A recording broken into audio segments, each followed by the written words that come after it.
Hello officers, स्वागत है आप सबका अपने यूट्यूब चैनल मैथ्स माध्यम में। आई होप आप सब अच्छे होंगे और अपना ध्यान रख रहे होंगे। तो चलिए शुरू करते हैं हम अपना सेशन मैथ्स के बेहतरीन क्वेश्चनों के साथ।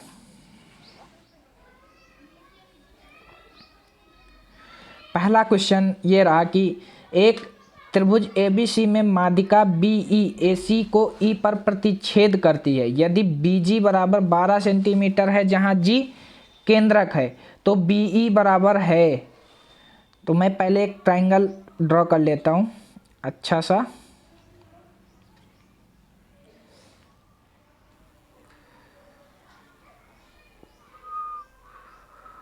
ये रहा हमारा ट्रायंगल। अब क्वेश्चन में बोला गया है कि BEAC को E पर प्रतिच्छेद करती है एक माध्यिका। लाइन एंगल ये हम बना लेते हैं माध्यिका।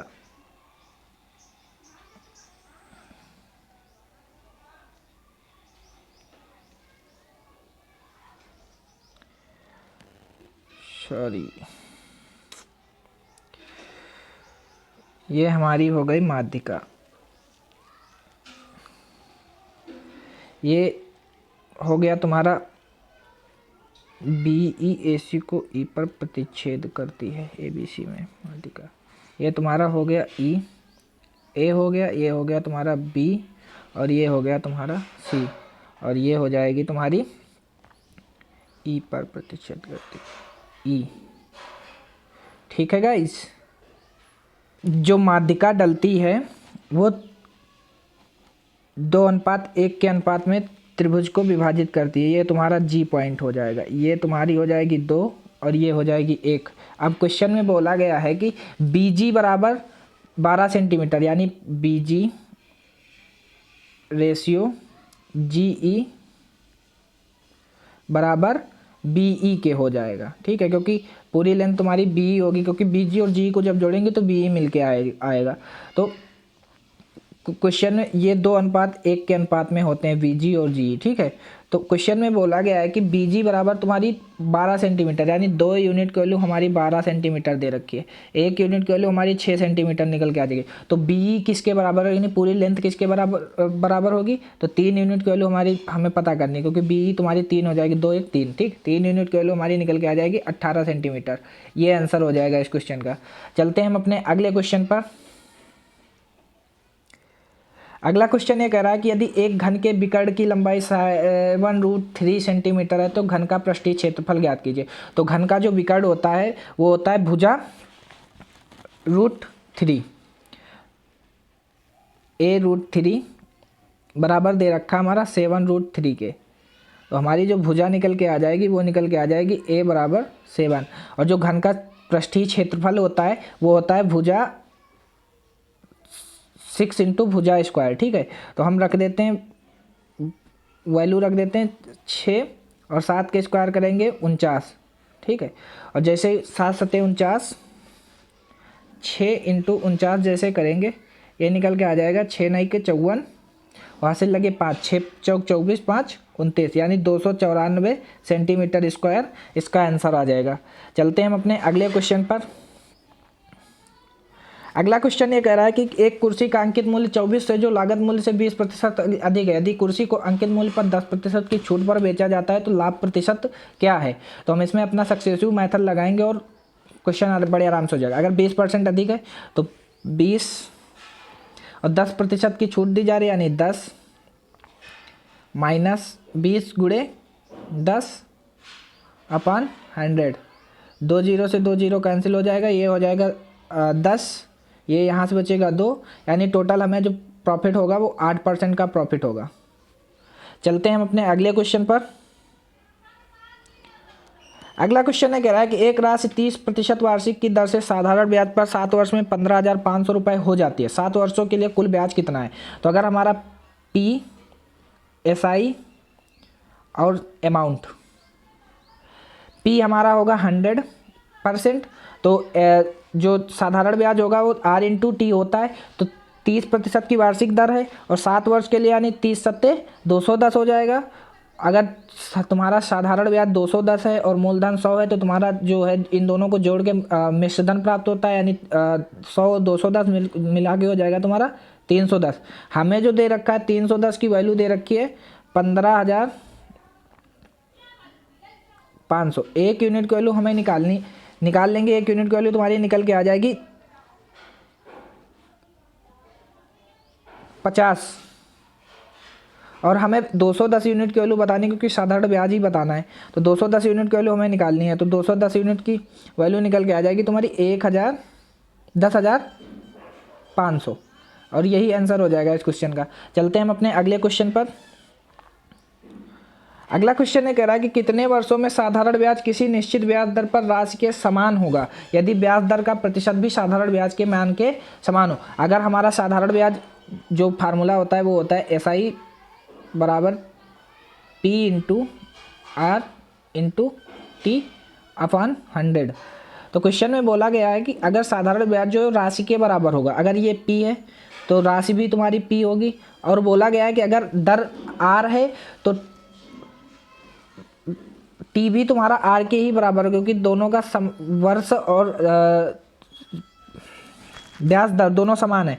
तो इसको हम R इंटू R कर देंगे अपॉन 100। P से P कैंसिल हो जाएगा, यानी R स्क्वायर बराबर तुम्हारा निकल के आ जाएगा 100। तो R की वैल्यू तुम्हारी जो निकल के आ जाएगी वो 10% R की वैल्यू निकल के आ जाएगी, और यही आंसर हो जाएगा इस क्वेश्चन का। चलते हैं हम अपने अगले क्वेश्चन पर। अगला क्वेश्चन है कह रहा है कि एक चुनाव में 9% मतदाताओं ने अपनी उम्मीदवार के लिए वोट नहीं दिया। अगर टोटल मानते हैं हम 100% हैं उम्मीदवार मतदाता, तो उसमें से 9% ने अपना वोट नहीं दिया। तो जिन्होंने वोट दिया वो 91% मतदाताओं ने वोट दिया। ठीक, अब बोला गया कि एक उम्मीदवार को कुल वोटों को 46% प्राप्त हुआ और उसने दूसरे उम्मीदवार से 100 वोटों से जीत हासिल की। अगर कुल उम्मीदवार 100 हैं तो उसका जब हम 46% निकालेंगे तो 46 हो जाएगा, और 46 में 91 में 46 चले जाएंगे तो कितने बचेंगे? 45 बचेंगे, क्योंकि 45% मतदाताओं ने दूसरे उम्मीदवार को तो एक यूनिट की वैल्यू तुम्हारी 100 दे रखी, क्योंकि 100 मतों से जीत रहा था तो एक यूनिट की वैल्यू तुम्हारी 100 हो जाएगी। और पूछा गया था कि चुनाव में वोटों की कुल संख्या है, तो 100% की वैल्यू हमें निकालनी होगी, तो यानी ये हो जाएगी तुम्हारी 10,000। यही आंसर हो जाएगा। एक बार फिर से समझा देता हूँ कि एक चुनाव में 9% मतदाताओं ने अपने उम्मीदवार के लिए वोट नहीं दिया। अगर 9% मतदाताओं ने वोट नहीं दिया तो 91% टोटल वोट पड़े। ठीक, उसमें से बोला गया एक उम्मीदवार को कुल वोटों का 46% प्राप्त हुआ। तो अगर एक उम्मीदवार को कुल वोटों का मतलब 100 में से 46% वोट उसको प्राप्त हो गए, तो 46% उसको प्राप्त हो गए, तो 46 हो गया उसका। अब और दूसरे उम्मीदवार ने 100 वोटों से जीत हासिल, उसने दूसरे उम्मीदवार से 100 वोट से जीत हासिल की, ये बोला गया। तो अगर 91% ही वोट पड़े और एक को 46% मिल गए तो दूसरे को मिलेंगे कितने? 45%। अब एक 46 और 45 के अंतर 1 होगा, और एक यूनिट के लिए हमारी दे रखी 100, तो एक यूनिट के लिए 100 आ गए, तो हमें 100%, क्योंकि कुल उम्मीदवार निकालने हैं तो कुल मतदाताओं की संख्या निकालनी है तो 100% की वैल्यू निकालनी है, तो 100% की वैल्यू मेरी 10,000 आ जाएगी। चलते हैं हम अपने अगले क्वेश्चन पर। अगला क्वेश्चन है कह रहा है कि अभय 30 किलोमीटर की दूरी तय करने में समीर से 2 घंटे अधिक लेता है। यदि अभय ने अपनी गति दोगुनी कर दी तो वह समीर से 1 घंटा कम समय लेगा। तो अभय की गति क्या होगी? अगर पहले अभय की गति 1 थी तो बाद में उसने दोगुनी कर दी, 2 कर दी, और इनका जो स्पीड का रेशियो होता है टाइम का जस्ट उल्टा होता है, तो 2 1। अब बोला गया कि अगर 2 घंटे पहले जब समीर अपनी 1 की गति से चला तो 2 घंटे अधिक लगता था, और अभय तो अब अभी ने 2 गुना कर दिया तो 1 घंटा कम लग रहा है। तो दोनों का 2 और 1 का अंतर जो होगा वो तुम्हारा 3 होगा। 1 यूनिट की वैल्यू तुम्हारी 3 निकल के आ जाएगी, 2 यूनिट की वैल्यू हमारी निकल के आ जाएगी 6। अब बोला 6 घंटे उसको टोटल लगते हैं। अब बोला गया 30 किलोमीटर की दूरी तय करने में अभय की गति क्या होगी? तो टोटल दूरी तुम्हारी 30 और 6 घंटे में तय कर रहा है, तो 6 पंचे यानी 5 किलोमीटर प्रति घंटा अभय की गति हो जाएगी। चलते हैं हम अपने अगले क्वेश्चन पर। अगला क्वेश्चन ये कह रहा है कि 80 विद्यार्थियों लड़के व लड़कियों वाली एक कक्षा में 60% लड़कियां हैं। लड़कों का औसत वजन 58 किग्रा है और लड़कियों का औसत वजन 52 किग्रा है। पूरी कक्षा का औसत वजन ज्ञात करें। तो हम अगर 60% लड़कियां हैं, अगर 60% लड़कियां, हम 80 ना मान के 60-40 लेके चलेंगे क्योंकि टोटल 100% ही होगा। तो हम इसको जब जैसे ही 20 से काटेंगे तो ये निकल के आ जाएगा 3, 2 और 5 के। अब बोला गया कि लड़कों का औसत वजन 58 किग्रा है और लड़कियों का औसत वजन 52 किग्रा है। तो पूरी कक्षा का औसत, अगर हम लेट मान ले पूरा औसत वजन 52 किग्रा मान लेते हैं, ठीक है। तो लड़कियों का औसत वजन 52 किग्रा ऑलरेडी दे रखा है, तो 52 से 52 जीरो हो जाएगा, तो ये पूरा तुम्हारा जीरो बन जाएगा, जीरो से मल्टीप्लाई करेंगे। अब 52, लड़कों का औसत वजन 58 किग्रा दे रखा है, तो 52 से 58 कितना ज़्यादा, यानी 6 जगह 6 ज़्यादा है, तो 6 की मल्टीप्लाई हो जाएगी, 6 दूनी 12। अब बोला गया था कि पूरी कक्षा का औसत वजन कितना होगा। तो जैसे ही हम करेंगे भाई, 12 तुम्हारा ज़्यादा हो रहा है, तो 52 में हम 12 जोड़ के कितनी जगह ज़्यादा हो रहा है, 5 जगह ज़्यादा हो रहा है। तो 52 + 12, ठीक, ये तुम्हारा निकल के आ जाएगा 5 दूनी 10, यहाँ से बचेगा 2 यानी 2.4। जैसे ही 52 में हम 2.4 जोड़ेंगे तुम्हारा निकल के आ जाएगा 54.4, और यही आंसर हो जाएगा इस क्वेश्चन का। चलते हैं हम अपने अगले क्वेश्चन पर। अगला क्वेश्चन ये कह रहा है कि 12,000 की धनराशि पर 5 वर्षों के अंत में साधारण ब्याज रुपये 6,000 है। इसी धनराशि पर 3 वर्षों में समान दर से वार्षिक रूप से चक्रवृद्धि होने वाला ब्याज कितना होगा। अगर 6,000 रुपये 5 वर्षों में मिल रहे हैं तो 1 वर्ष में ब्याज कितना होगा, 1,200 रुपये होगा। अब यहाँ से हम रेट निकाल लेंगे, यानी 1,200 का ब्याज 1 साल में 12,000 की राशि पर मिल रहा है। 1,200 का 12,000 की, 2 जीरो से 2 जीरो, और इसको काटेंगे 120 दाम में 1,200, यानी हमारी जो रेट ऑफ इंटरेस्ट निकल के आ जाएगी वो 10% रेट निकल के आ जाएगा, ठीक है। अब 10% की रेट से 3 वर्षों में समान दर से वार्षिक रूप से चक्रवृद्धि होने वाला ब्याज ज्ञात कीजिए। तो मैं नेक्स्ट पेज पे बता देता हूँ। तो अगर 12,000 की राशि है, इसका हम 3 वर्षों के लिए चक्रवृद्धि ब्याज ज्ञात करना, तो हम चक्रवृद्धि ब्याज ज्ञात करने की कल एक आप लोगों को ट्रिक वीडियो डाली थी। अगर 3 वर्ष का दे रखा है फॉर 3 ईयर्स तो दे रखा था, तो उसमें करते क्या है, 3:3:1 ऐसे रेशियो में बांट के कर लेंगे, ठीक है। तो जैसे ही हम 12,000 का 10, क्योंकि रेट ऑफ इंटरेस्ट तुम्हारा 10% निकल गया है, तो 12,000 के 10% निकालेंगे तुम्हारा हो जाएगा 1,200, ठीक। इसका भी 10% हम निकालेंगे, ये तुम्हारा निकल के आ जाएगा 120। 3 ईयर का निकालना है तो 3 बार जाएंगे, तो ये तुम्हारा निकल के आ जाएगा 10%, इसका भी 10% निकालेंगे हम, तो ये निकल के आ जाएगा 12। अब इसको हम रेशियो में बांट देते हैं, यानी 3, 3 और 1, ठीक। तो जैसे ही हम इसको रेशियो में बांटेंगे तुम्हारा निकल के आ जाएगा 12 3600 मल्टीप्लाई कर देंगे सबकी, प्लस 120 360 और प्लस 12, और जैसे ही इन तीनों को हम जोड़ेंगे 3600 प्लस 360 और प्लस 12, तो ये हो जाएगा 36 3 3900, 3960 प्लस 12 यानी 3972। ये आंसर हो जाएगा इस क्वेश्चन का। चक्रवृद्धि ब्याज जो 3 साल का होगा ये हो जाएगा। एक बार फिर से मैं क्वेश्चन को दिखा देता हूँ, फिर से समझा देता हूँ। क्वेश्चन में बोला गया था, इसका ऑप्शन नंबर ये सही हो जाएगा, ठीक, 3972।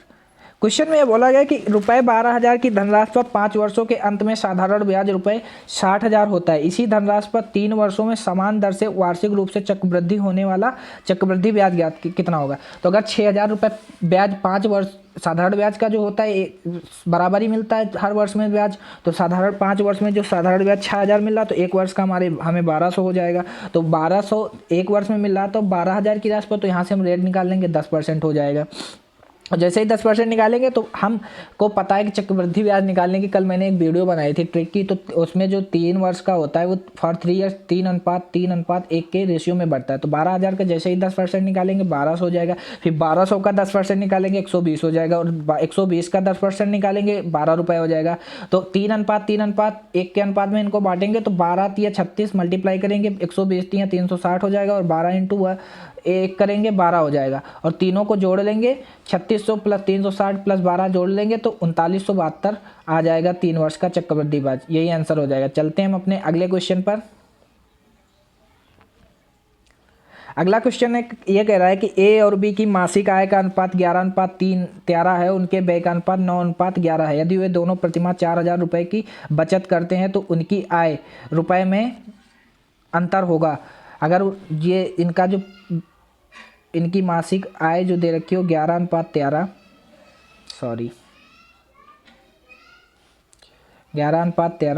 और 9:11, क्योंकि इन दोनों का अंतर भी समान, यहाँ का भी अंतर समान, 2 अंतर है, तो यहाँ का अंतर ले लेंगे और 2 यूनिट होगा। 2 यूनिट की वैल्यू हमें 4,000 दे रखी है, और क्वेश्चन में बोला क्या गया था कि उनकी आय का अंतर, और ऑलरेडी उनकी आय में जो अंतर दे रखा है 2,000 ही दे रखा है, दो यूनिट ही दे रखा है, तो 2 यूनिट की वैल्यू 4,000 बतानी है, तो 4,000 ही इसका आंसर हो जाएगा।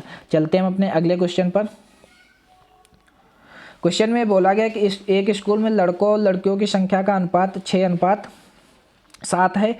यदि स्कूल में कुल विद्यार्थियों की संख्या 3289 है तो लड़कियों की संख्या ज्ञात कीजिए। अगर लड़के यानी बॉयज़ एंड देन गर्ल्स, इनका अनुपात दे रखा है 6:7, टोटल जोड़ के 13 यूनिट की वैल्यू हमें दे रखी है 3289, 1 यूनिट की वैल्यू हमारी निकल के आ जाएगी 253। बोला क्या गया क्वेश्चन में, लड़कियों की संख्या ज्ञात करनी, यानी 7 यूनिट की वैल्यू हमें बतानी है। 7 यूनिट की वैल्यू हमें निकल के आ जाएगी 7×21, यानी तुम्हारा निकल के आ जाएगा 1771। ये आंसर हो जाएगा, यानी ऑप्शन नंबर बी इसका सही हो जाएगा। चलते हैं हम अपने अगले क्वेश्चन पर।